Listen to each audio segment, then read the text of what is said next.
You can now describe any app that you want in plain English, and Google AI Studio writes the code, sets up the database, and handles the login system, all for free. Most people haven't even heard of it yet, and it was only released yesterday. So we can see here, March 19, Vibe Coding in AI Studio just got a major upgrade. Now, this is how most people think you actually build something.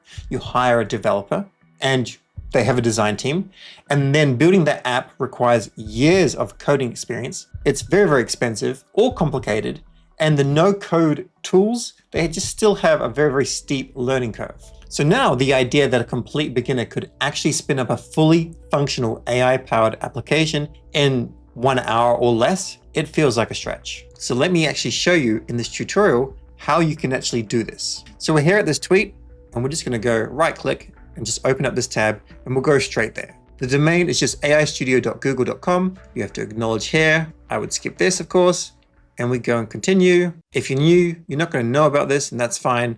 We can just enter it, skip it, whatever. And you've got a couple of different options at this point. Now, I said it's free, and it is free. You get a limited amount of usage, enough for you to probably get a good taste. And then if you have a Gemini account and there's different tiers, then you have more access. But for right now, for you just to get your feet wet, this is free. The other cool thing is you can come here and just click on the microphone and then just allow this and just talk to it. Hey, I want you to build me an amazing app that sells ice cream. Once you unclick that, then you're good again. So something like, I want to sell ice cream all over the USA. It's a new vegan ice cream that's really delicious and tastes like the real deal. Or you can say it's dairy-free or whatever it is. This is just an example. Now you can do it like this, but this is called chaos prompting.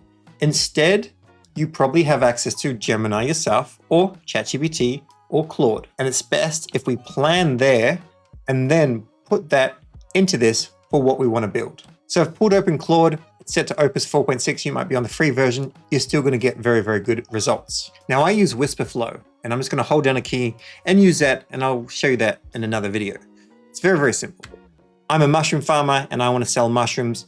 I want anybody within a 50-mile radius of Tampa, Florida to be able to select a drop-off day and select the type of mushrooms they want, as well as the amount, and we'll put in the pricing afterwards. But I want this to work so that they can use Stripe to pay or whatever the appropriate billing system is in Florida. Now you can prompt like this, however, you have to add the context that you're building with AI Studio. I'll be building this with AI Studio from Google, so I need a well thought out prompt that we can feed directly to AI Studio. And then you'd click go. Now I'm not a mushroom farmer, so I'm not going to go down that.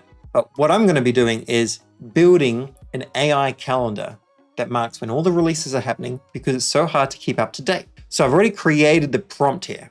It's quite sizable, and that's going to mean it's going to be far more helpful for the AI Studio. So then you can just come here and then you delete that, and then you prompt that, and then you just click go. This will take a couple of minutes, and it's going to build what they call a markdown file. And this is just a text file that an AI agent can understand and read. Now I've already done that. I've copied the MD file, and I'm just going to come and I'm going to paste it in directly. Acknowledge, and in this text is a sizable amount of information, but just to show you, this is all the information. There's a huge amount. And then on this occasion, read the text. That's the build file, build. Now, if you put on notifications, you're going to get little pings. That way you can multitask. You'll get a ping when it's done the first stage. While this is doing all of its building, let's just go over a few basic concepts. AI Studio is a free website from Google. You can open it in your browser, and you don't have to code anything.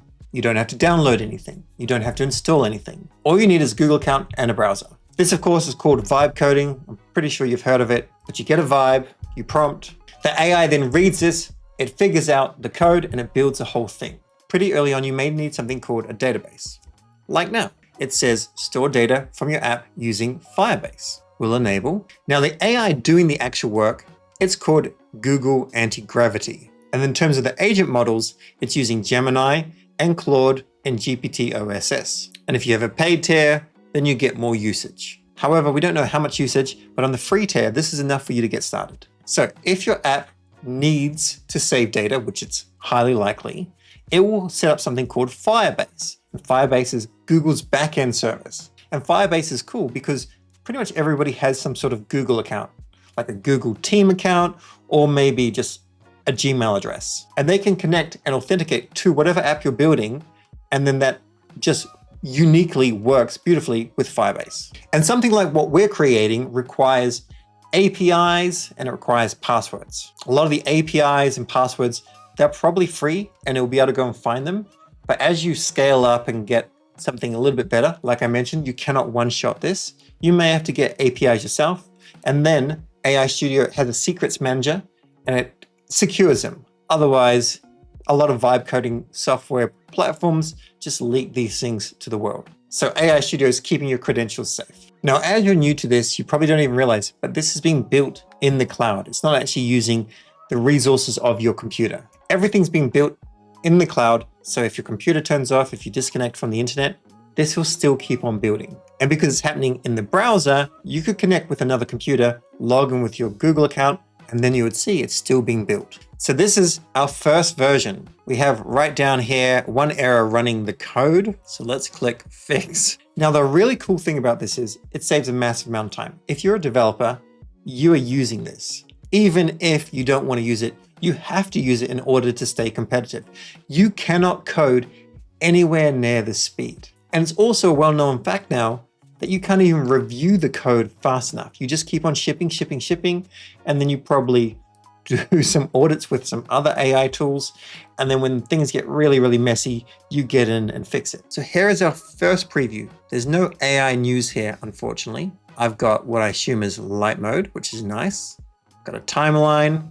Okay, so I do. I've got some recent activity, but this is all the way from January. So it's got to go and pull some more information. And I've got a digest, which is nice, but it's not working at present. I also have this. So we can fix this, and then we can see if we sign in, if it actually pulls more information. But this didn't take very long. And our next step, of course, would be prompting it again and just saying, hey, go and find some data. Give us some data for the calendar. Can you fill out the last 3 months of like high profile launches? And then please set up a system so that you can scan and know when there's more things to be added. But let me show you the same idea that I was doing with a different login, because it's got some actual releases found. So I signed in. There's certainly a lot of refinement that needs to happen. Like I've asked it to go and change colors and it hasn't. And like, this is not beautiful. We'll go back to dark mode. But as an MVP, like first stage, this is really, really decent. So today we've got the desktop super app from OpenAI. I didn't even hear about this. So this has just come out. We've got Summarize with AI, and we have, of course, yesterday, AI Studio, like 24 hours ago, and GPT 5.4 Mini and Nano. These are just smaller, cheaper models with less context, but still really, really powerful. We can summarize these things with AI as well. And then we've got all of these other releases. We've got a few areas where there's nothing, but I'm sure we can get that fixed. We have a look at the timeline. It's okay, kind of clean. Has a bookmark setting, a weekly digest. We can generate a weekly digest. And we added this function, add release, or I would say AI Studio added this function where we can go and manually add all this stuff. So I guess if a whole lot of people use this website, they could add things, and maybe there's a step where it gets verified in order to keep all this information like in one centralized location. We'll go back to our weekly digest, analyzing the week to stay up to date. I mean, right now it's not very clean. It's certainly something that nobody would probably use, but we've been at this for like 15 minutes. So what is the takeaway? It's pretty simple. The barrier to building real software, real websites, real apps, it just dropped to nearly zero.